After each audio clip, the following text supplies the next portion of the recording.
Hello everyone, welcome to Nandini's kitchen. आज हमने बनाई है ये खारी। इसे मैंने सिर्फ 3 टेबलस्पून बटर से ही बनाया है, लेकिन आप देख सकते हैं इसमें फिर भी लेयर कितनी अच्छी आई है। और मैंने इसे 2 तरीके से बनाया है, ओटीजी में भी और तवे में भी। तो आपके पास में अगर ओटीजी नहीं है तो आप इसे तवे पर भी बना सकते हैं या कढ़ाई में भी बना सकते हैं, जैसे हम कढ़ाई में केक बनाते हैं, बिल्कुल उसी टाइप से। तो आप इसकी थोड़ी सी टिप्स और ट्रिक्स का ध्यान रखें और इसकी सारे जो मैंने बताए हैं मेथड वो सब फॉलो करें, तो आपकी खारी भी इतनी बढ़िया बनेगी। बहुत कम बटर में बनाने के लिए मैंने ये बहुत ही बढ़िया वीडियो बनाया है। तो अगर आपको ये पसंद आया है तो इसे लाइक जरूर करें और इसे शुरू से लेके लास्ट तक पूरा जरूर देखें। तो चलिए बनाते हैं टेस्टी सी बटर खारी। यहाँ पर मैंने एक बाउल लिया है, इसमें मैं डाल रही हूँ 3 टेबलस्पून जितना बटर। ये फ्रिज का बटर, इसमें 3 टेबलस्पून बटर डाल दिया है। अब हम उसी मेजर स्पून से इसमें 2 टेबलस्पून जितना मैदा डालेंगे और इसे अच्छे से फेंट लेंगे। ये थोड़ी देर फ्रिज में रखा हुआ है बटर, इसे आप अच्छे से फेंट लें, एकदम हल्का होने तक हमें इसे फेंट लेना है। ये एकदम सॉफ्ट पेस्ट बन के तैयार है। आप देख सकते हैं ये कितनी हल्की हो गई है। मैंने इसे सिर्फ 5 मिनट ही फेंटा है, जिसमें भी ये इतना हल्का हो गया है। मैं इसे बटर में बना रही हूँ, अगर आपके पास बटर नहीं है तो आप इसे देसी घी में भी बना सकते हैं। अब हम इसे एक दूसरे प्याले में ले लेंगे।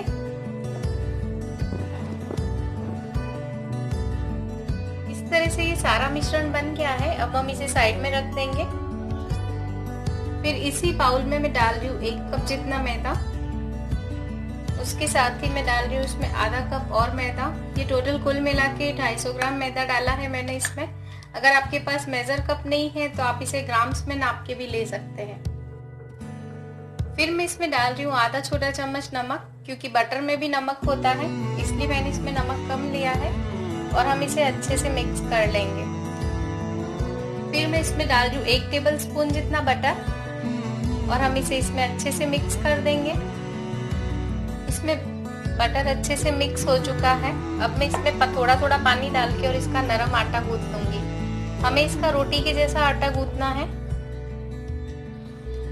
हमें इसका इस तरह का नरम आटा गूंथना है, बिल्कुल रोटी के जैसा। और हम 5 मिनट के लिए इसे ढक्कन लगाकर और रख देंगे। इस तरह का आटा चाहिए हमें। 5 मिनट के बाद हम इस आटे को थोड़ा सा मसल लेंगे। फिर हम इसे चॉपिंग बोर्ड पर रखेंगे और इसके बराबर 8 पीसेस कर लेंगे। फिर हम इनसे लोई बना लेंगे। इस तरह से हमें ये लोइयां बना के रख देनी है। इस तरह से ये 8 लोइयां बन गई है। हम इन्हें वापस बाउल में डाल के रख देंगे। इसे हम ढक्कन लगाकर साइड में रखेंगे और एक लोई लेकर के और हम इसे बेल लेंगे मैदा लगा के। और हमें इसे बेल लेना है। हमें इसे रोटी के जैसे ही बेलना है, पर रोटी से पतला बेलना है एकदम। हमें इस तरह से एकदम पतली रोटी बेल लेनी है। आप देख सकते हैं इसमें से मेरा हाथ कितना आराम से दिख रहा है, ये कितनी पतली है। इस तरह से हमें एकदम पतली रोटी बेलनी है। और ये सारी रोटियां हम इसी तरह से बेल के और अलग रख लेंगे। अगर आप ये बेल रहे हैं और ये चिपक रही है तो आप इसमें मैदा या कॉर्नफ्लोर हल्का सा डस्ट करके और इसे बेल सकते हैं। उससे ये आसानी से बेली जाएगी, चिपकेगी भी नहीं और फटेगी भी नहीं। मैंने यहाँ पर ये सारी रोटियां बेल ली है और इसे एक के ऊपर एक रखा है। जब मैंने इसे एक के ऊपर एक रखा था तो इसके बीच में हल्का सा मैदा डस्ट किया था, जिससे कि ये चिपके नहीं। अब हम इस बोर्ड पर लेंगे एक रोटी। यहाँ पर मैंने एक रोटी रख दी है। इस पर मैं लगा रही हूँ ये बटर जो हमने फेंट के रखा था उसका मिक्सचर। ये हम हाथ से ही लगाए तो ज्यादा बेटर है। फिर हम इस पर स्प्रिंकल करेंगे थोड़ा सा मैदा। उसके बाद में हम इस पर रखेंगे दूसरी रोटी, पर वापस लगाऊंगी वही बटर। इसी तरह से हमें सारी रोटियां एक के ऊपर एक रखते हुए ये लगा लेना है। अब मैं इस पर सबसे लास्ट वाली रोटी लगा रही हूँ। ये मैंने इस पे 8 की 8 रोटियां लगा दी है। फिर हम इस पर भी लगाएंगे। इसमें भी हम हल्का सा मैदा डस्ट कर देंगे। फिर हम इसे फोल्ड कर देंगे इस तरह से हमें इसे बुक फोल्ड कर देना है दोनों तरफ से। फिर हम इस पर भी ये लगाएंगे और ये हमारी एक्यूरेट बराबर बनी है, ये बिल्कुल यहाँ पर फिनिश हो गई है।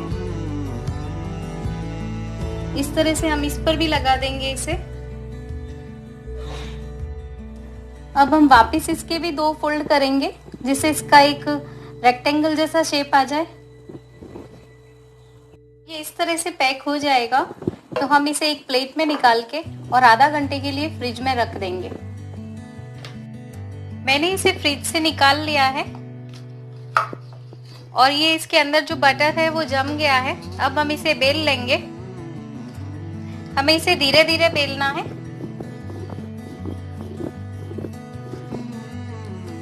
हमें इसे धीरे धीरे इस तरह का बेल लेना है। हमें इसका स्क्वायर या रेक्टेंगल शेप ही रखना है ताकि जब हम इसकी कटिंग करेंगे तो साइड की जो कटिंग निकलेगी वो कम से कम वेस्ट हो। इस तरह से मैंने इसे एक बराबर लेवल में बेल लिया है। हम इसकी चारों तरफ की साइड की कटिंग निकाल लेंगे। अब मैं इसकी खारी के पीसेस कर लूंगी। ये अभी भी ठंडी है।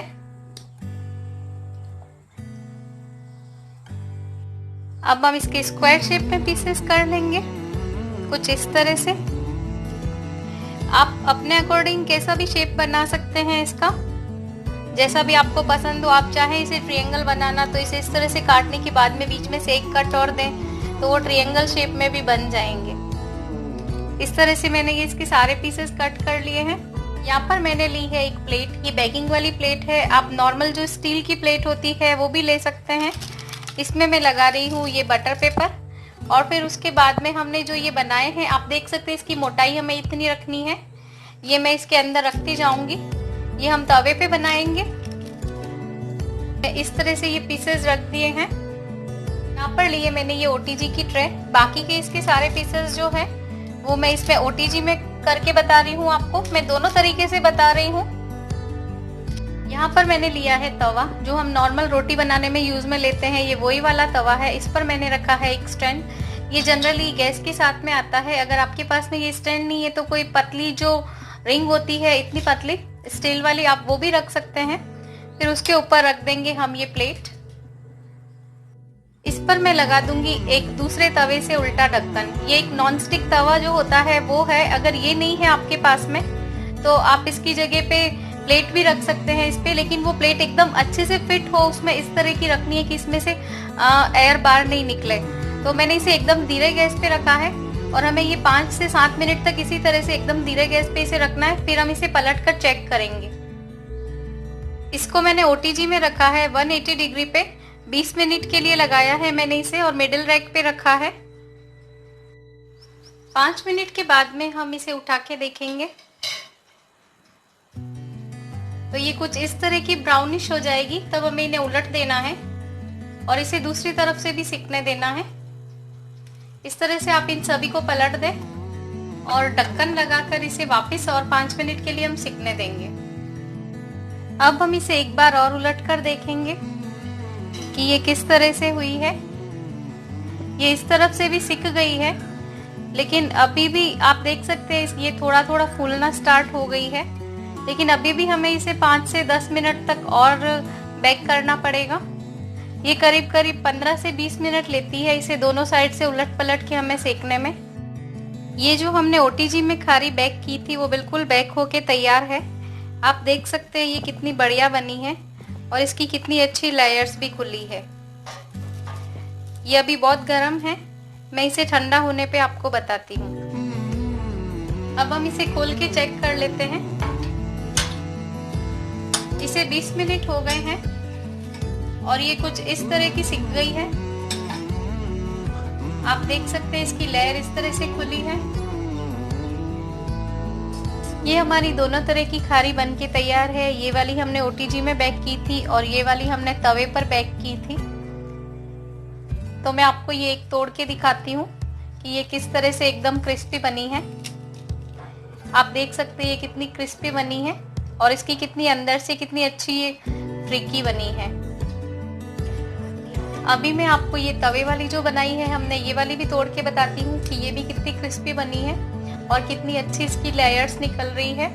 बस आपको इसे पकाने में ही थोड़ा सा ध्यान रखना है, आपको इसे अच्छे से टाइम देके बेक करना है, दोनों तरफ से उलट पलट के, तो ये बहुत ही बढ़िया बनती है। आप इस वीडियो को पूरा देखें और इसकी टिप्स और ट्रिक्स का ध्यान रखें कि इसे किस तरह से हमें बेक करना है, क्या करना है, तो आपकी ये खारी बहुत ही अच्छी बनेगी, बहुत ही कम बटर में।